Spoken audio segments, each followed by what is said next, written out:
बाबा के कंपनी से कोई ना कोई सिंगर का गाना आता ही जरूर। अन्नपूर्णा फिल्म से ये देखिए अंकुश राजा का गाना आया हुआ है होली का नया जबरदस्त। होली में जवानी घूमी घूमी बैठो तारी लोन पर बता के विधिया।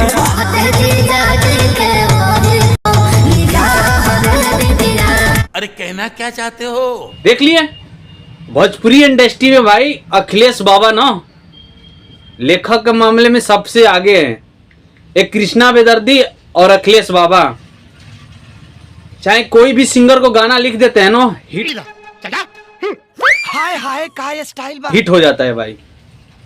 खेसारी लाल को लिखे चाहे अंकुश राजा को लिखे या टुनटुन यादव को लिखे गाना सुपर हिट होना है। अब भोजपुरी इंडस्ट्री में भाई शुरू से राज करते आ रहे हैं। खेसारी लाल का गाना लिखे थे जान मारे लहंगा लखनऊआ, उसी टाइम से अखिलेश बाबा का नाम चर्चित हो गया भोजपुरी इंडस्ट्री में। हिट करते आ रहे हैं शुरू से अभी तक, एक से एक गाना हिट देते रहे हैं सब सिंगर को। चलिए मिलते हैं नेक्स्ट वीडियो में। हमारे चैनल को सब्सक्राइब कीजिएगा भाई।